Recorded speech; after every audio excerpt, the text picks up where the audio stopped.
We knew that overflying Russia for 4 years that they were making important advances in radar and missiles.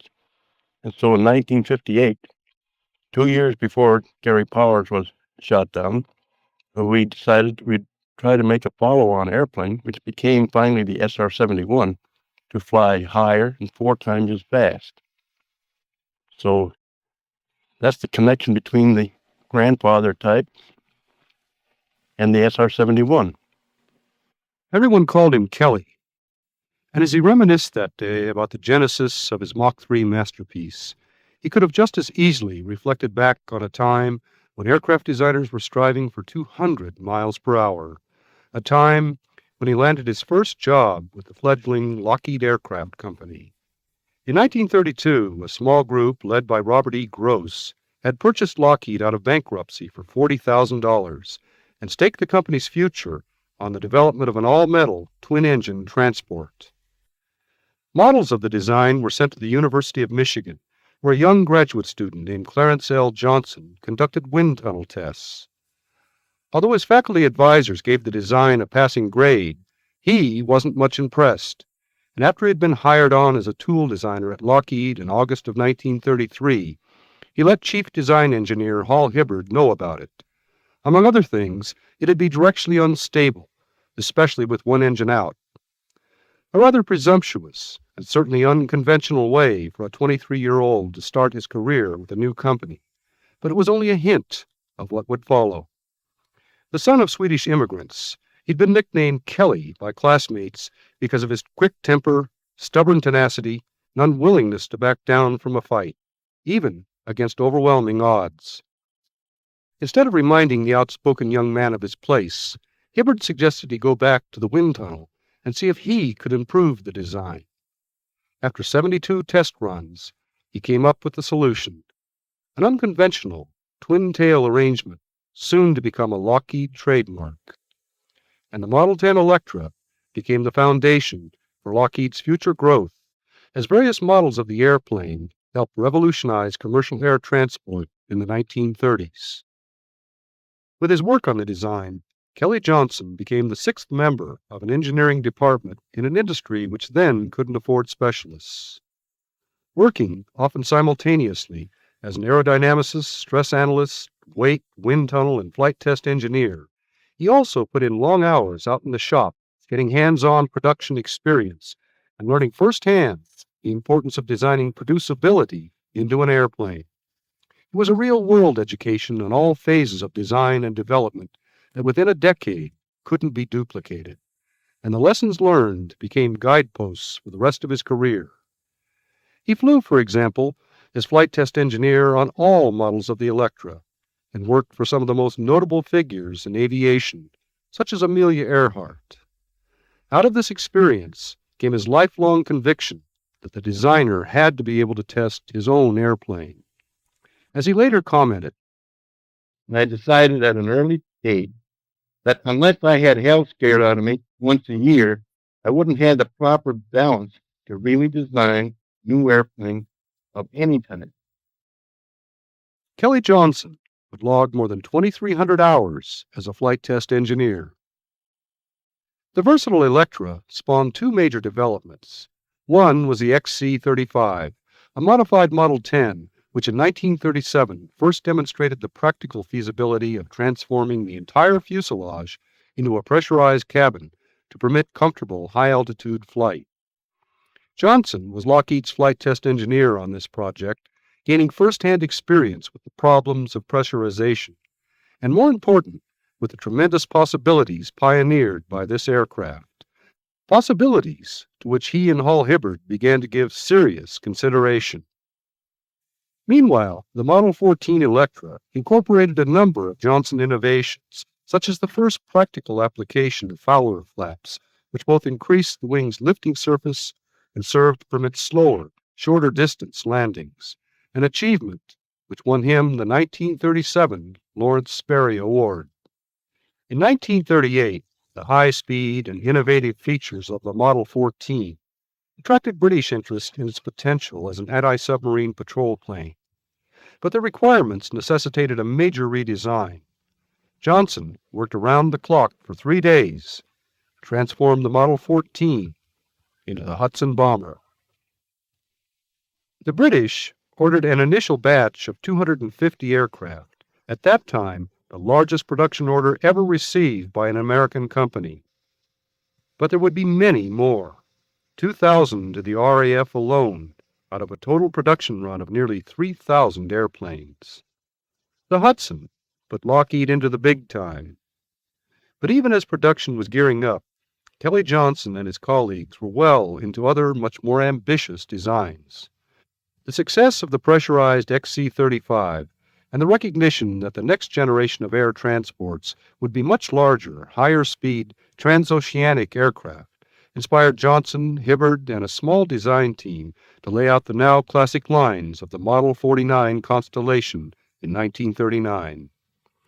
Using his soon-to-be legendary powers of persuasion, he convinced Lockheed to build its own wind tunnel, a decision that paid for itself many times over during the development of this design, as all aerodynamic problems were overcome early on, and not one external change had to be made to the actual aircraft. Hibbard was so impressed by Johnson's wizardry that he swore he could see air. Commercial development of the legendary Connie would be delayed by the war, and it first flew as the Army Air Force's C-69. This, however, provided time to refine the airplane so that at war's end, Lockheed was postured to capture a lion's share of the commercial market, and various models of the elegant Connie would continue to grace the world's airways into the late 1950s. At the time he laid down the basic design of the Constellation, Johnson was already well into another path-breaking project. In early 1937, responding to an Air Corps requirement for a high-altitude interceptor capable of 360 miles per hour, Johnson and Hibbard hastily conceived some possible configurations, depicted here in one of Kelly's rough sketches. As Johnson observed many times, in design, you're forced to develop unusual solutions to unusual problems. Their decision to go with an unconventional twin-boom configuration was dictated by another axiom. Design features are the creatures of necessity. The twin booms evolved as a logical development of engine nacelles which had to be extended to house the liquid-cooled engines, turbo superchargers, radiators, and main landing gear. It seemed logical, then, to simply extend the nacelles into booms which could carry the empennage. Their novel approach produced a winning design, and when the XP-38 was finally rolled out in January of 1939, its sleek lines bespoke speed. And when Lieutenant Ben Kelsey took it up for its maiden flight, it delivered an impressive 403 miles per hour, far exceeding the requirements. Thus began the saga of the P-38 Lightning. The first American aircraft able to fly at such speeds, it offered dazzling performance and a host of new problems. For as it peeled over into dives at high altitudes, it could hit speeds approaching 500 miles per hour. In this region, the aircraft began to violently shake and nose over into increasingly steeper angles, and control forces became so heavy pilots couldn't pull out. Tragically, some never recovered. Kelly Johnson wasn't taken by surprise. Although many insisted it was tail flutter, he immediately recognized it as the then little understood phenomenon of compressibility. At 500 miles per hour, localized airflow over certain parts of the aircraft was reaching supersonic velocity, and this produced shock waves and serious problems. The P-38 was the first aircraft to encounter this, and so little was actually known about it that Johnson launched exhaustive wind tunnel studies and an accelerated dive test program headed by Chief Test Pilot Milo Burcham. After more than 2 years, he finally identified the problem as shock stall on the wing, which reduced lift and increased drag, thereby inducing the nose-down tuck. Typically, he was quick to devise a cleverly simple remedy, a dive flap mounted to the main wing spar that, when deployed, generated a positive pressure field, immediately restoring lift and a nose-up pitching moment. Flown on every battlefront, the P-38 excelled in combat. Christened the fork-tailed devil by Germans, The versatile fighter, combining speed and load-carrying capability, proved adaptable to a wide array of combat roles, and its long legs made it ideal for the vast reaches of the Pacific, where it destroyed more enemy aircraft than any other Allied fighter.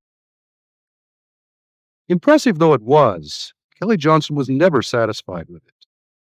He'd long foreseen the inherent limitations of prop-driven aircraft, and though unaware of developments in Germany and England, where turbojets had already been successfully developed, he decided that props had to go.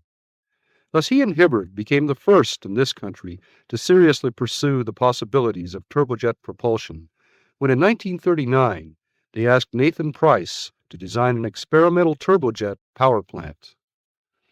Design of the L-1000 got underway in 1940, and by 1942 Price had come up with a truly advanced design, a high compression ratio, twin spool, axial flow power plant promising an extraordinary 5,100 pounds of thrust. Meanwhile, Johnson and a young engineer named Willis Hawkins led a design team that came up with the L-133, a truly radical twin-engine stainless steel aircraft featuring thin wings and canard surfaces and projected to achieve 625 miles per hour at 50,000 feet. But surprisingly, when Johnson submitted a proposal for development of the engine and airframe in March 1942, the Army Air Forces showed little interest. Although launched long after his effort, top-secret development of an American turbojet fighter powered by a British Whittle engine was by then already underway. The Bell XP-59A first flew at Muroc Army Air Force Base on California's high desert in October of 1942, but it proved to be underpowered, overweight, and scarcely optimized for jet flight, and early on, the Army Air Forces decided that it wouldn't meet frontline fighter requirements, though Bell didn't yet know this, and the testing continued. On June 10, 1943, a Bell engineer at Muroc reported back that Johnson had been permitted to examine the still top-secret XP-59A, and he wondered what he was up to. Unbeknownst to Bell, the Army Air Force had already asked Lockheed to submit a proposal for a simpler, single-engine jet fighter built around a 3,000-pound thrust Halford H-1 engine, which would be capable of frontline service. Johnson took in a lot that day, but he'd already been wrestling with jet propulsion for nearly 3 years, and he already had a suitable design well in hand. When he made his proposal at Wright Field on June 18th, he made the astounding promise that he'd deliver an aircraft within just 180 days. Getting immediate approval, he was cautioned that the utmost secrecy was required. Lockheed was already swamped in terms of manpower, tooling, and facilities with wartime contracts. But this was a blessing in disguise, an opportunity to implement an idea he'd been pestering Robert Gross about for years. Let him round up a small group of talented people, designers, engineers, and shopmen, put them under one roof where they could all work closely together, and give him complete authority over everything from procurement to flight test. With no other options, Gross said, "Go ahead." Stealing people from around the plant, just 28 engineers, including himself, and 105 shopmen, he also built a small facility out of discarded shipping crates, using a circus tent for a roof. On June 19th, he laid down the principles under which the project would operate. In 1.5 pages, now preserved on old photostats, they formed the basis for how he'd try to operate for the next 30 years. He'd be responsible for all decisions. Paperwork and red tape would be cut to the minimum. Each engineer would be designer, shop contact, parts chaser, and mechanic, and each would remain within a stone's throw of the shop at all times. There'd be but one object: to get a good airplane built on time. The daily log indicates that 2 days later, he laid out the horizontal structure of the organization. No pyramidal, multi-tiered layers of management. Each project engineer and the shop foreman would report directly to him, and in fact, he'd be looking over everyone's shoulder. He wanted information direct from the men doing the work, and if they had questions, they'd get decisions immediately on the spot. He'd promised the airplane in 180 days. As would become his custom, he gave his men 150. The clock started ticking on June 23rd. Forcefully reminded that simplicity is the keynote of good design, the designers jumped into their work. But this was a new kind of operation, and instead of moving from stage to stage, the schedule demanded an extraordinary degree of concurrency. With finished detailed design still many weeks away, the mock-up was started on June 30th and completed by July 17th. By then, milling and fabrication of parts and the construction of jigs to assemble a prototype was already well underway, and by July 31st, the bulkheads were going into the jigs. And section by section, the airframe started coming together. Throughout this period, however, the design process continued. As concurrent wind tunnel tests revealed problems, the wing and the engine air inlets were the biggest headaches. He'd gambled on the wing, a laminar flow airfoil that had never before been tested on an airplane, and of course, nobody had had any experience with inlets. Johnson was willing to accept mistakes on such an accelerated and risky venture, as long as they were reported promptly. Typically, he never asked why, but what are you going to do to fix it? The project was so secret that his group didn't even have a name. The whole setup reminded one of his design engineers, Irv Culver, of the mysterious place where Hairless Joe, one of Al Cap's cartoon characters in Little Abner, ground up skunks, old shoes, and other unsavory ingredients to brew a potent concoction called Kickapoo Joy Juice. So inspired, he answered the phone one day, "Skunk Works, Inside Man Culver." Though Johnson wasn't amused, his organization suddenly had a name that stuck. Remarkably, the completed aircraft arrived at Muroc on November 14th, just 143 days after startup. But when the engine was run up 3 days later, there was a terrific roar as the inlet ducts collapsed, sending debris into the engine and cracking the impeller. It took 6 weeks to get a new engine, but on January 3rd, 1944, Milo Burcham successfully completed the taxi tests.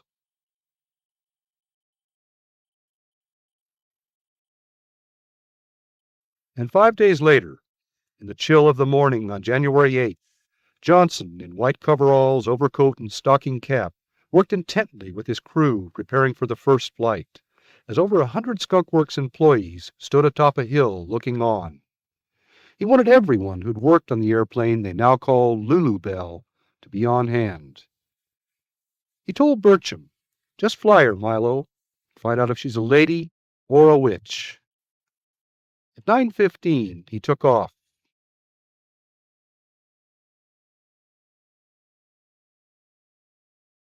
But only 5 minutes later was taxiing back to report that the landing gear hadn't retracted and that the boosted ailerons felt too sensitive.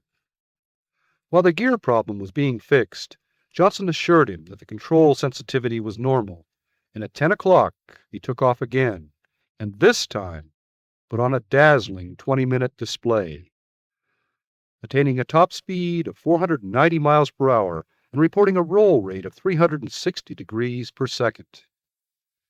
Back on the ground, he was able to report that Lulu Bell was indeed a lady. The XP-80 ultimately became the first American aircraft to exceed 500 miles per hour, but this was only the beginning. For months, Johnson had been working on a larger, more advanced version with a 4,000-pound thrust General Electric high-40 engine, promising much greater speed.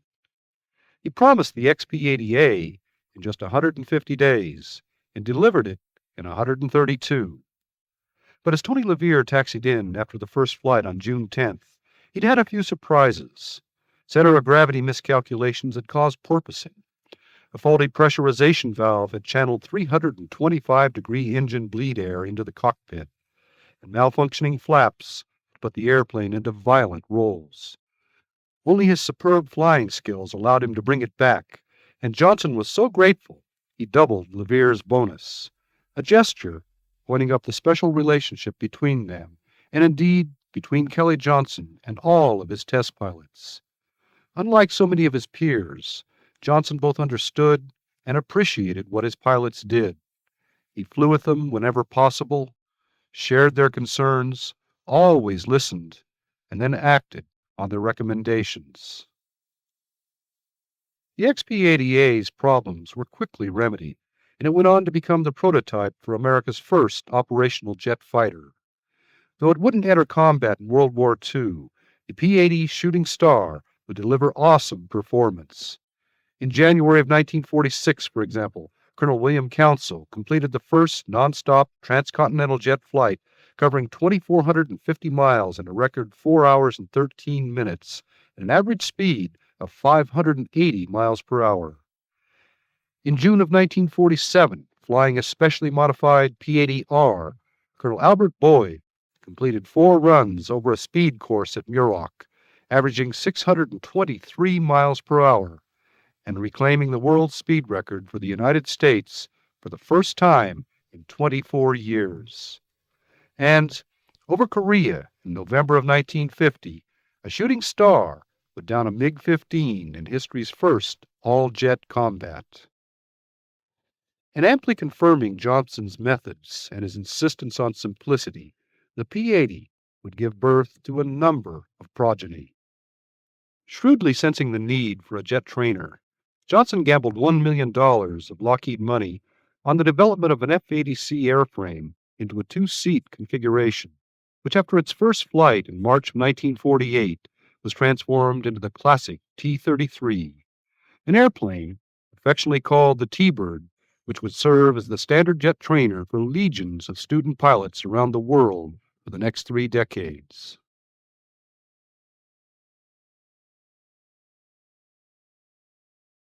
In response to an urgent Air Force requirement for an interim all-weather interceptor, the T-33, in turn, served as the basis for 3 different models of the F-94 Starfighter, which filled a critical void while newer designs specifically tailored for that role remained under development in the early 1950s.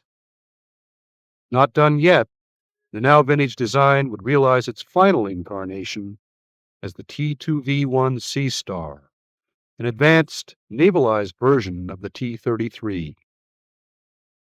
All of the iterations of the P-80 design were still yet to come, however, as in 1946 he started design work to meet an Air Force requirement for a new penetration escort fighter.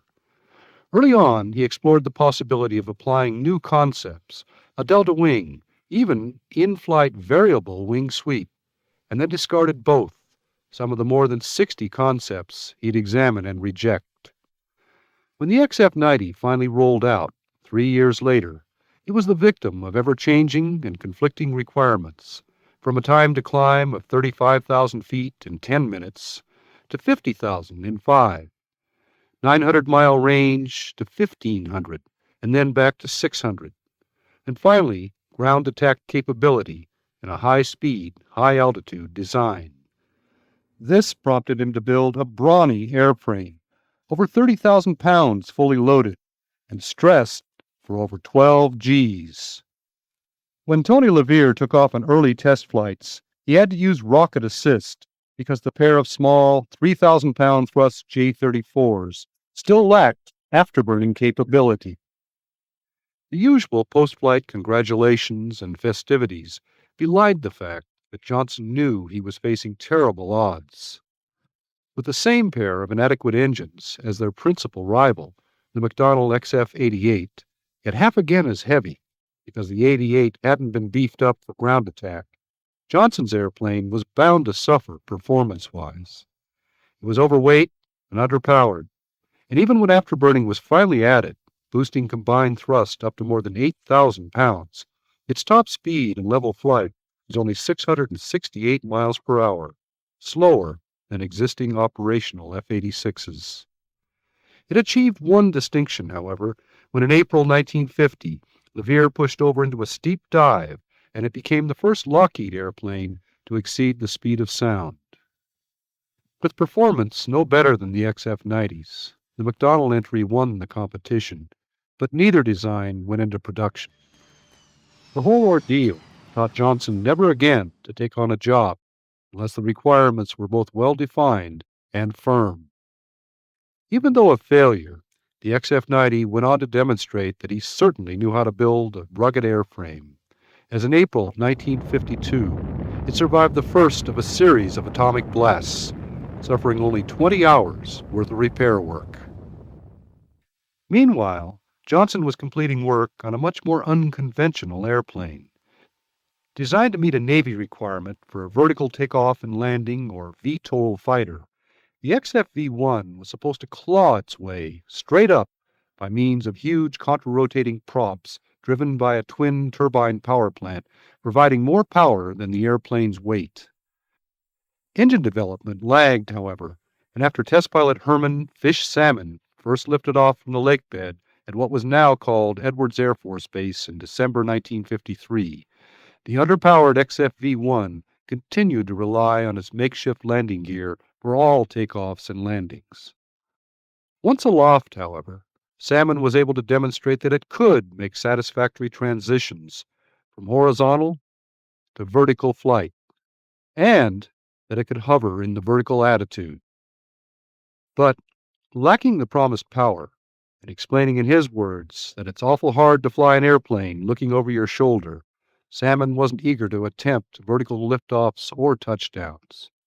Neither was Johnson, who, believing a designer shouldn't be afraid to fly his own airplane, had the integrity to recommend cancellation of the whole project. By that time, however, he already had a much more promising design on the ramp at Edwards. When Tony LeVere first saw it, he asked incredulously where the wings were. But those tiny, blade-thin wings and everything else about the XF-104 were actually the product of years of careful thought, effort, and Johnson's determination this time to employ his Skunk Works methods. Back in 1947, he'd modified a P-80 with wingtip-mounted ramjets, and with Fish Salmon at the controls, it became the first piloted aircraft to fly on ramjet power alone. These tests supported a major Skunk Works type of effort to explore a whole new realm. At a time when missile and guidance system technologies were still in their infancy, Johnson's team had to design a pilotless Mach 3 testbed to further explore ramjet technology. The X-7 was the product of their efforts, and its tiny, thin, slightly tapered wings, Johnson's solution to the problems of high Mach flight, had been thoroughly tested on rockets and with scale models. The X-7 first flew in April 1951 and went on to a remarkable career. Launched from a B-29, boosted to high speed by powerful rockets, and then flying on various ramjets under test, it ultimately exceeded Mach 4 and climbed well above 100,000 feet. Thus those small, thin wings were already more than just a theory when Johnson visited the Korean battlefront in 1951. Still smarting from the XF-90, he'd gone there to talk to the ultimate customers, combat pilots, about what they wanted in a fighter. To a man, it was higher speed, more altitude, and less complexity. Intent on giving them just that, he made an unsolicited proposal to build a fighter for which no requirement yet existed. When he promised Mach 2 and 60,000 feet in a simple, lightweight fighter, Colonel Bruce Holloway stepped into the next room and within 2 hours returned with a short 1.5-page list of requirements. This time, with a firm, straightforward requirement, Johnson returned to his favorite Skunk Works mode of operation, and less than a year later, in February of 1954, Tony LeVere lifted the XF-104 from the lake bed for its first flight. Though configured with a much lower thrust engine than the powerful J-79 scheduled for the production model, the XF-104 was still faster than any other fighter in the world. But Johnson had produced more than just a dazzling performer, fanatical about costs and producibility, While design of the prototypes was still underway, he'd set up a small group of engineers to find the cheapest and most efficient way to produce each part of the production airplane, an innovation which would result in savings of about $12,000 per aircraft and millions for his customers. When the press finally got to see the F-104, they called it the missile with a man in it, and they weren't far off the mark. The first Mach 2 operational aircraft in the world, it would go on to shatter every significant record on the books. 91,000 feet and 1,400 miles per hour in May of 1958, making it the first aircraft ever to hold both the world altitude and speed marks simultaneously. 3 time to climb records later that year. And in 1959, it became the first airplane taking off on its own power ever to climb above 100,000 feet, as Captain Joe Jordan zoomed up over 103,000 feet. This kind of performance clinched the 1958 Collier Trophy for Johnson.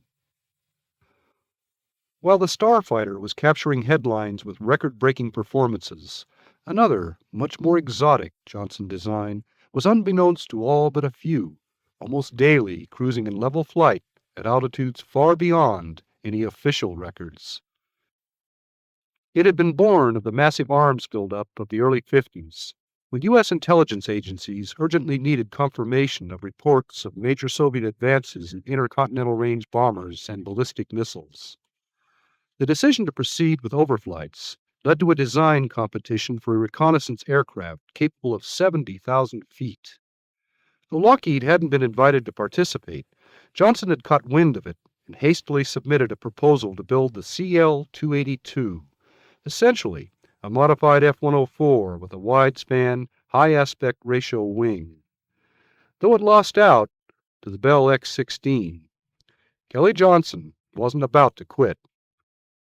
Over the years, he'd gotten to know a lot of people in high places, and he developed consummate lobbying skills. With a revised design and promising an airplane within just 8 months, he got the go-ahead to produce 20 aircraft for $22 million. The project, codenamed Aquatone, was directed by the CIA's Richard Bissell, who found the Skunk Works' streamlined, informal method of getting things done much to his liking. Secrecy limited access to a mere handful of CIA and Air Force personnel, which was fine with Johnson because it freed him from a lot of needless paperwork and interference.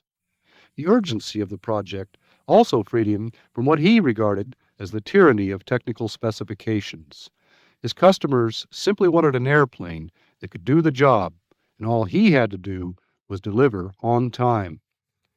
While the article, as it was called, was a relatively conventional design, the extreme altitudes at which it was supposed to operate imposed severe demands. Forced to ruthlessly cut weight, he reduced structural components to the minimum and designed delicate, glider-like wings spanning 80 feet and weighing less than 4 pounds per square foot. The fragile airframe was designed around a special high-altitude version of the J-57 engine, virtually hand-built to extremely high tolerances and originally producing 10,500 pounds of thrust. When the disassembled aircraft was unloaded from a C-124 at a remote desert test site in July of 1955, Johnson had met yet another seemingly impossible deadline. After reassembly, it was rolled out into daylight for the first time and painstakingly prepared for its taxi tests. On August 1st, as he had so many times in the past, Tony LeVere climbed into the cockpit. During his third run that day, he suddenly noticed that he was more than 30 feet off the ground. Coming down hard, the tires blew and the brakes failed and caught fire. Reporting afterwards, he explained that at 70 knots, I became aware of being airborne, which left me with utter amazement, as I had no intentions whatsoever of flying. Those fragile wings had more than enough lift. He completed the first real flight 4 days later, and on a subsequent flight reported that the aircraft climbed toward the heavens like a homesick angel. To conceal its true purpose, the Angel was given the misleading official designation U-2, and a cover story was released to the effect that it was being developed as a high-altitude research vehicle for the National Advisory Committee for Aeronautics.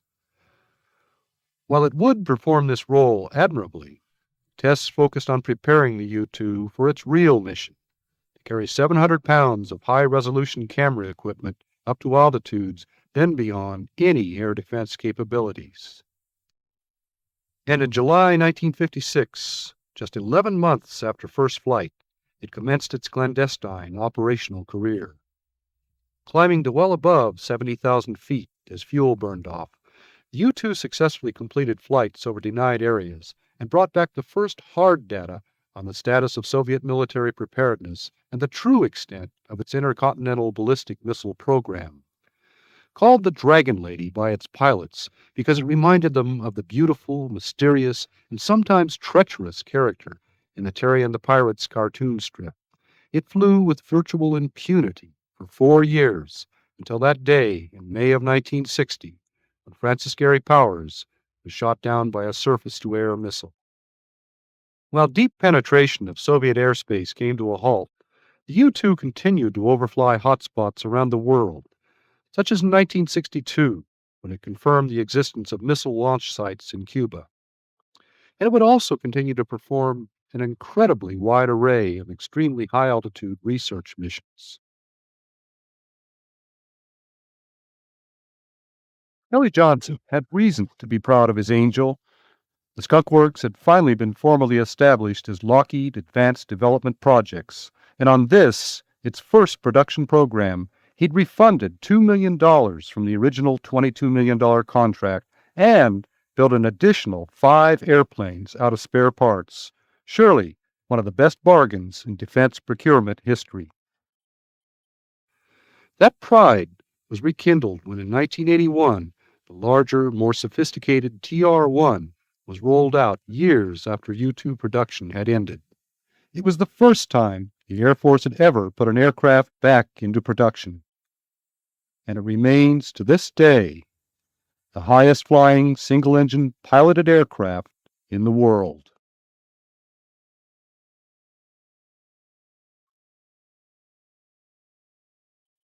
Back in December of 1956, the Skunk Works' remarkable performance on the U-2 had convinced Lockheed to give Johnson the job of designing and developing prototypes for a small military jet transport. Dollars were scarce, competition keen, and he'd only have 8 months to do the job. Being on time had always been one of his cardinal rules, and in just 241 days he delivered the Jetstar. He'd actually been working on designs for a large jet transport since 1944. This trim little craft was actually a scaled-down version of the L-193, an innovative 1953 design which the airlines had feared too risky to support. Johnson, who continued to put in long hours as a flight test engineer on this project, was out to prove them wrong. And he was more than pleased with the results. A top speed of over 600 miles per hour, a peak altitude of 52,000 feet, and with wing tanks, a range of over 3,000 miles. The Jetstar easily won the competition, and though only a limited number went into military service as C-140s, ultimately more than 200 were produced, and a great many of them remain in service to this day.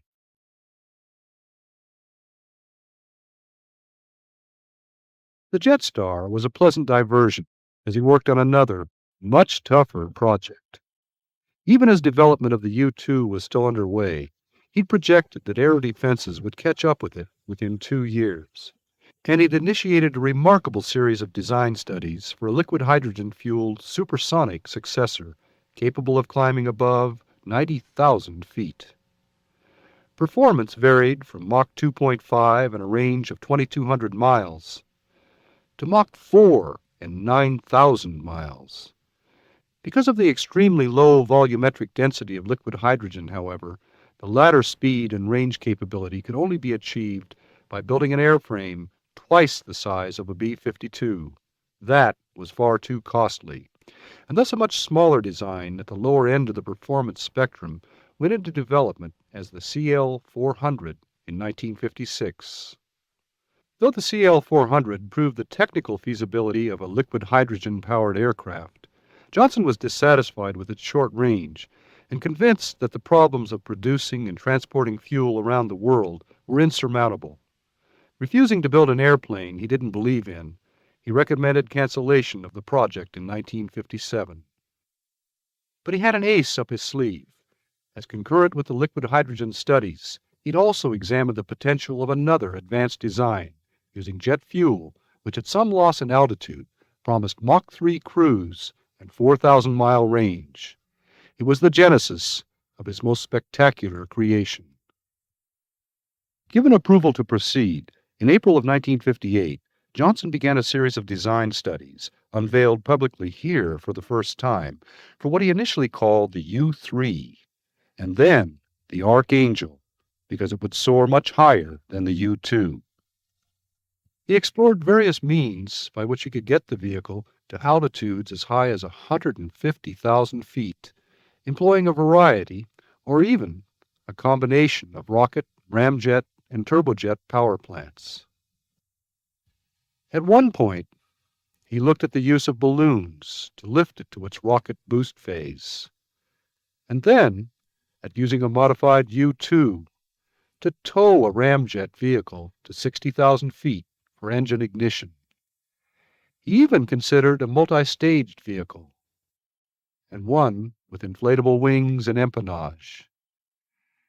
And throughout, he was challenged by the urgent need to reduce radar cross-section. For the first time, stealth would have to be designed into the airplane. The intense design gestation process was completed in just 16 months, and when he presented his 12th concept to the CIA and Air Force in August 1959, he got the go-ahead. When the stunningly beautiful A-12 was finally rolled out for its initial tests in April 1962, it wasn't some fantastic, multi-staged aberration. It was an honest airplane, but nothing like it had ever been built before. Ironically codenamed Oxcart, and designed for sustained Mach 3.2 cruise at altitudes between 75 and 95,000 feet, it posed by far the greatest challenge of Johnson's career, as everything from structural materials to hydraulic fluid and fuels had to be invented from scratch. For example, because of the intense heat at sustained Mach 3 speeds, averaging more than 550 degrees on the surface of the airplane, Johnson employed a titanium alloy for more than 90% of the airframe.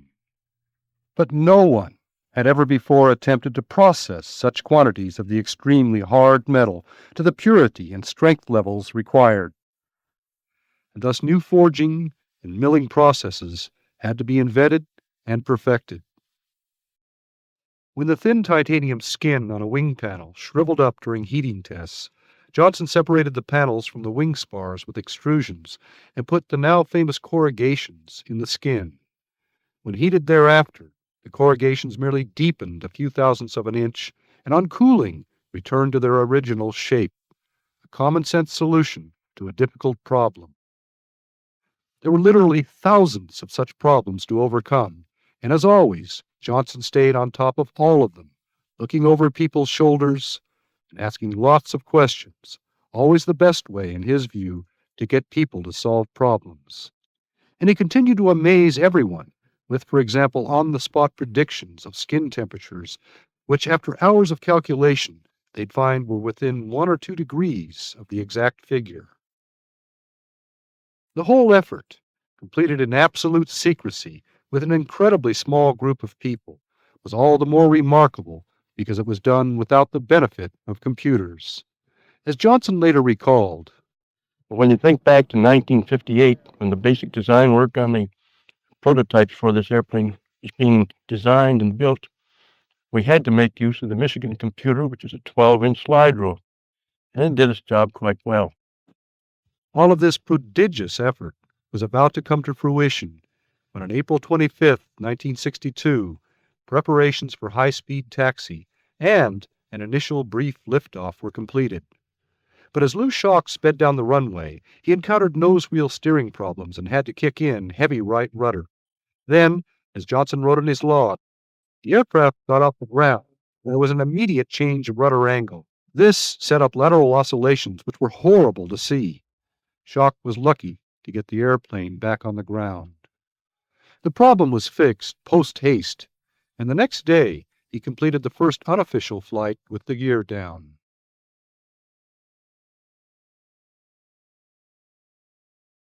On April 30th, Johnson was back with an entourage of VIPs for the official first flight. Looking like he didn't have a care in the world, he offered a few last words of encouragement and advice before Schock taxied out. And from there, everything went flawlessly.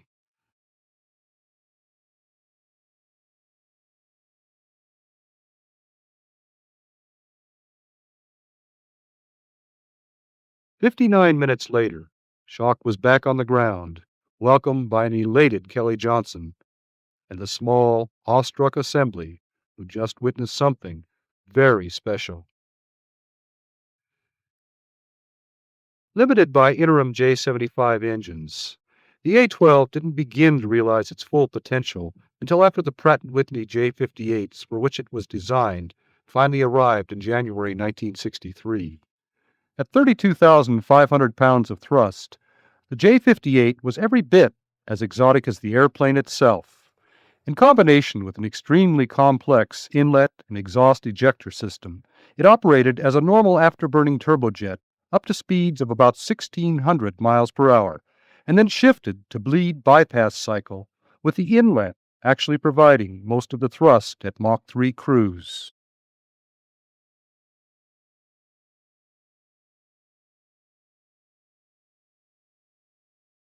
When a two-seat trainer became available in early 1963, Johnson, true to his convictions about flying his own aircraft, jumped into the rear cockpit, and, taking control after climb-out, he'd fly supersonic for the first time in his life. During the course of the test program, a pair of airframes were modified for a highly unconventional mission. In 1964, the Skunk Works built a small, 42-foot-long airframe with the very same materials used on the A-12. Designed to overfly areas deemed too risky for air crews, the D-21 drone would ride piggyback atop an A-12 for Mach 3 launches at 80,000 feet. And powered by a ramjet originally developed during the X-7 program, it would be even faster than the A-12. The finished article was mounted to its mothership, now designated M-12, in December 1964.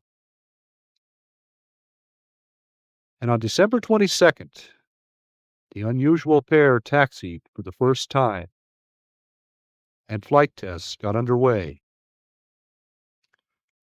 After takeoff on launch missions, the M-12 climbed to a rendezvous with a KC-135 for refueling, and then proceeded on to the predetermined launch point, where the backseater would monitor the systems and initiate the launch procedures. While there were several successful tests, it was always a very risky business at best, and Kelly Johnson personally canceled this program after a fatal mid-air collision in 1966. By then, however, he already had two other very successful Oxcart progeny off the ground. The first was the YF-12A, prototype for a proposed high-speed interceptor. It was this aircraft which went on public display when in 1964 President Lyndon Johnson announced the existence of the A-11. And it subsequently put on a dazzling show, as in May 1965 it claimed no less than 9 world records, including a top speed of more than 2,000 miles per hour and a sustained altitude of over 80,000 feet without in any way taxing its full potential. The YF-12 was equipped with an advanced ASG-18 Doppler radar system and configured to carry 3 AIM-47 missiles internally. Though missiles had never before been launched within the YF-12's speed and altitude regime, The aircraft and its systems scored a reported 90% kill rate, even against drones flying head-on down on the deck at distances of 120 miles and more. The Air Force was impressed enough to order 93 of the big fighters into production for the Air Defense Command, but budgetary constraints ultimately resulted in their cancellation. And shortly thereafter, the A-12 was also removed from service, leaving only the Air Force's SR-71, which took over its reconnaissance mission. Though everything about it and its activities would remain cloaked in a heavy shroud of secrecy, this was the aircraft that everyone came to know as the Blackbird. The solid coat of black paint, which seemed to add to its allure and mystery, actually had a very practical purpose. It reduced skin temperatures by about 75 degrees. Its clean, elegant lines and the smooth contours of its blended wing-body shape give the impression that an artist had sculpted it into a rare work of art. In aircraft design, however, more than any other field, form follows function, and here again, every line, every detail of the airplane exists only to serve some practical purpose. The chines, for example, which extend from the wing to the nose and flow gracefully up into the fuselage, actually satisfied a number of requirements.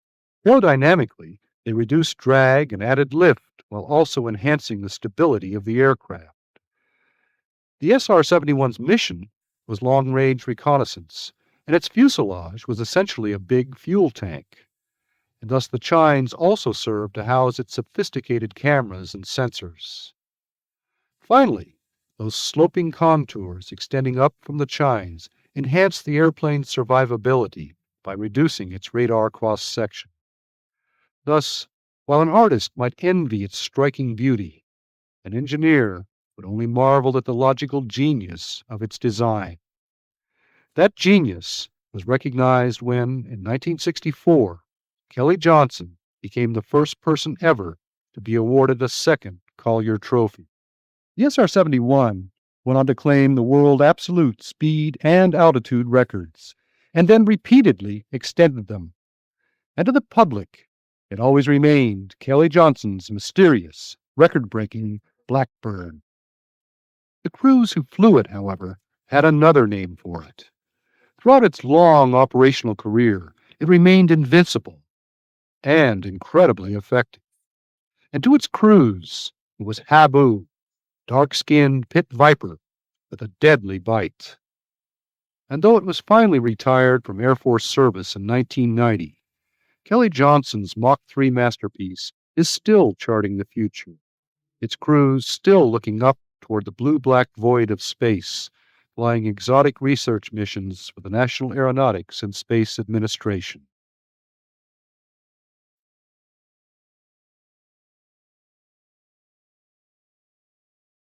When he retired in 1975, Kelly Johnson had been on the cutting edge of an advance from 200 to more than 2,000 miles per hour. He'd been involved in the design of 44 different airplanes, many of them among the classics of aviation history. And at the time, he was still looking very much into the future. He'd gotten the Skunk Works into a project which would bear fruit in the F-117A, the world's first true stealth aircraft.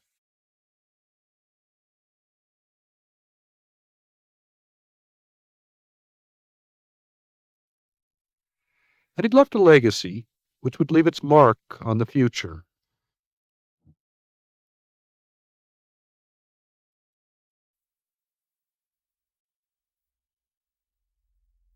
It seems kind of ironic that a lowly creature, known primarily for its odoriferous emanations, had, by the time Kelly retired, become a universal symbol for excellence. What was his secret? Well, he had a remarkable capacity to take a complex problem, reduce it to its simplest components, and then take the most direct and sensible approach to its solution.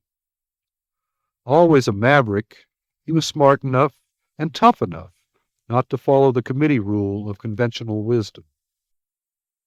This gave him remarkable freedom. With that freedom came a tremendous burden of responsibility. Finally, and most important, he understood himself well enough to realize that with a few good people, you can do remarkable things. Kelly Johnson's greatest legacy wasn't just what he did, but the way he did it.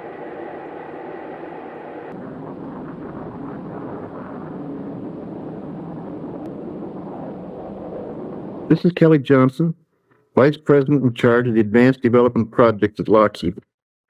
I wish to present a motion picture which will highlight final manufacturing stages of Lockheed's D-21 pilotless aircraft in the first flight of the joint MD-21 configuration.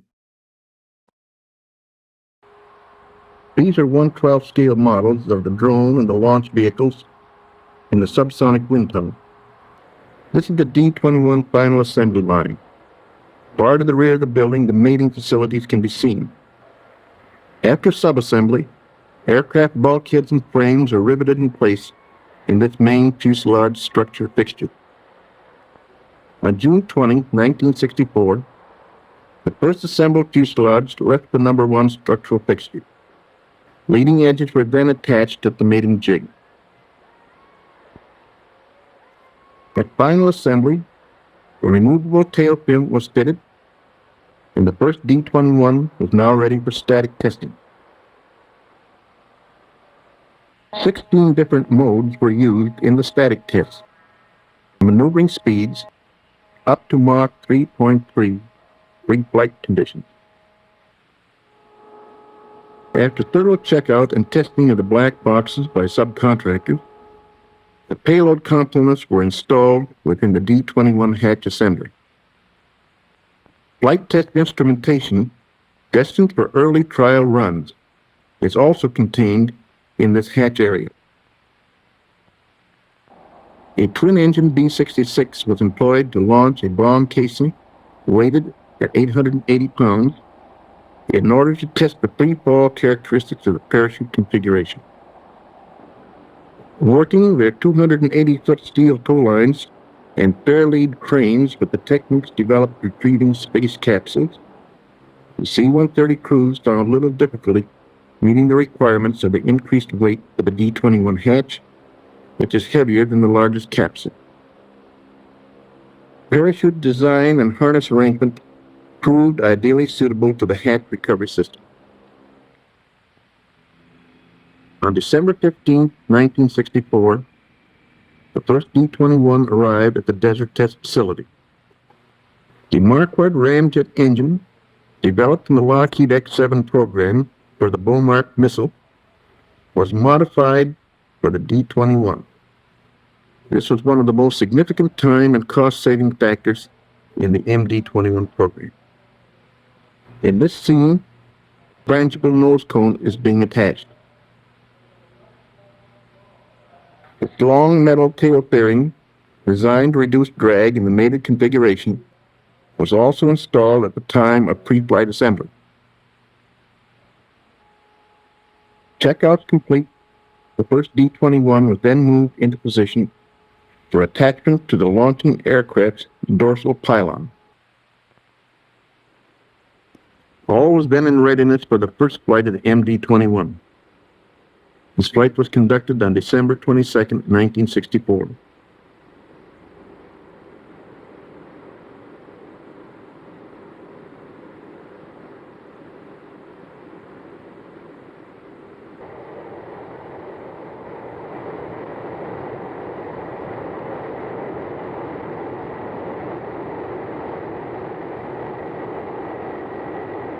At this point in the pre-flight preparation, the destruct unit was placed within the D-21's forward section.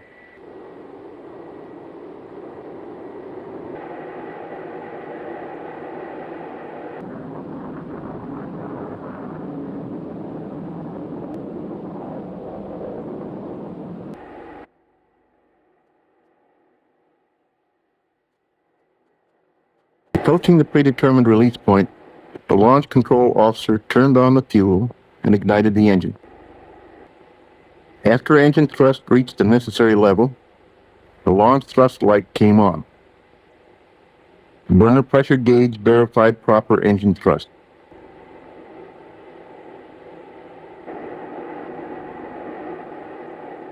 The control officer then threw the aircraft flight control system final check switch. All lights indicated mission go readiness.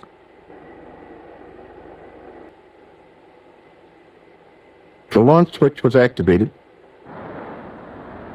The drone separated and climbed out to the successful programmed flight.